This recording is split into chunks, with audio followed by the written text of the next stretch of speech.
Hello friends, चलिए हम आपको बताते हैं अंतःविभाजन सूत्र कैसे प्राप्त किया जाता है। यहाँ पे जैसे कोई पॉइंट है, यहाँ पे कोई point A x1 comma y1 और b x2 कामा y2 ये आपको दिया गया है। कोई पॉइंट बी है जो इस रेखा खंड को m1 रेशियो m2 के रेशियो में डिवाइड करता है। तो यहाँ पे पॉइंट पी हम मान लेते हैं और इसका कोऑर्डिनेट यहाँ पे x कामा वाई है और इसको m1 रेशियो m2 के रेशियो में डिवाइड कर रहा है। तो यहाँ पे आपको क्या दिया गया है? दिया है AP अपान PB बराबर आपको दिया गया m1 अपान m2, ये आपको दिया गया है। तो इसकी सहायता से हम x और y का फार्मूला प्राप्त करते हैं। तो चलिए देखिए कैसे प्राप्त करते हैं। अब AP upon PB equal to m1 upon m2। तो AP को हम यहाँ पे क्या लिख सकते हैं? AP को x माइनस x1 लिखा जा सकता है, x माइनस x1, और PB को हम लिख सकते हैं x2 minus x2 minus x, ये हो जाएगा m1 अपान m2 के। इस प्रकार से इसका क्रॉस गुणा कर दें तो m2 x minus m2 x1 बराबर हो जाएगा m1 x2 minus m1 x। तो m1 x वाले टर्म को इधर कर देते हैं।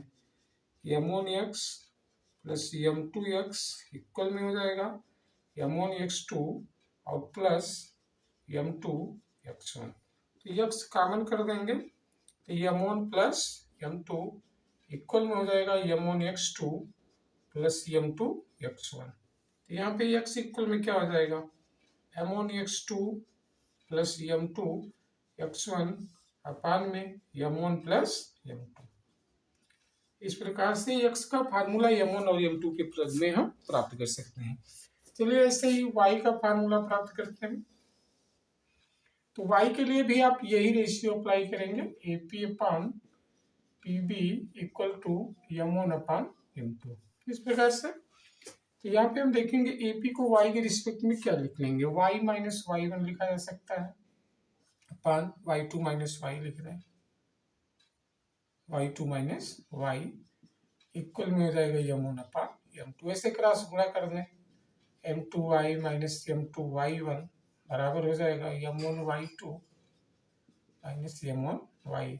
तो इसको m1 y इधर कर लेते हैं, m1 y प्लस m2y बराबर हो जाएगा m1 y2 और प्लस m2 y1। यहाँ पे y कॉमन कर लें, m1 प्लस m2 हो जाएगा और इधर m1 y2 plus m2 y1। तो y इक्वल में क्या हो जाएगा? m1 y2 plus m2 y1 अपान में m1 प्लस m2। इस प्रकार से x और y का फार्मूला प्राप्त कर सकते हैं। ऐसे ही बाह्य विभाजन का फार्मूला भी प्राप्त किया जा सकता है। तो चलिए बाह्य विभाजन का फार्मूला आपको समझाते हैं।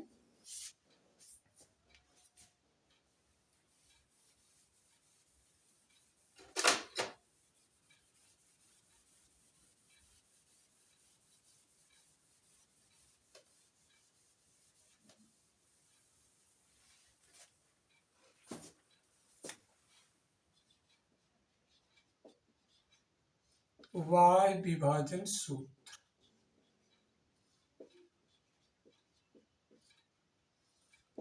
तो बाह्य विभाजन में जो पॉइंट रहता है वो दोनों बिंदुओं के बाहर रहता है।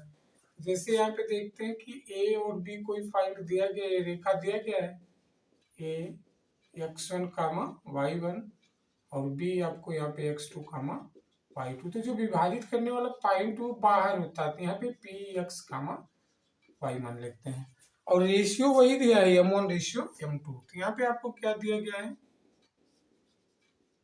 दिया है AP अपान PB बराबर दिया गया है m1 ratio m2, m1 upon m2। अब यहाँ पे इसके यहाँ पे फिगर में अगर देखते हैं तो AP को हम क्या लिखेंगे? AP को हम लिखेंगे x माइनस x1 लिख देंगे, बटे PB को आप क्या लिखेंगे? PB को लिखेंगे x माइनस x2। आपको दिया m1/m2, क्रॉस गुणा कर दें तो m2x माइनस m2x1 बराबर हो जाएगा m1x माइनस m1x2।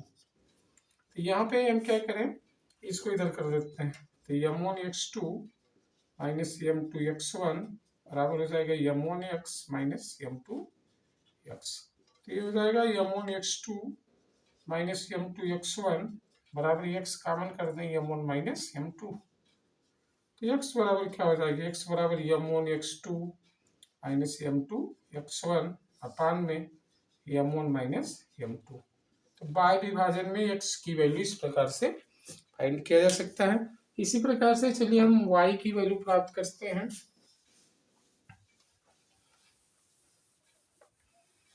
देखिए y की वैल्यू प्राप्त करने के लिए भी ये रेशियो यहाँ पे अप्लाई करते हैं।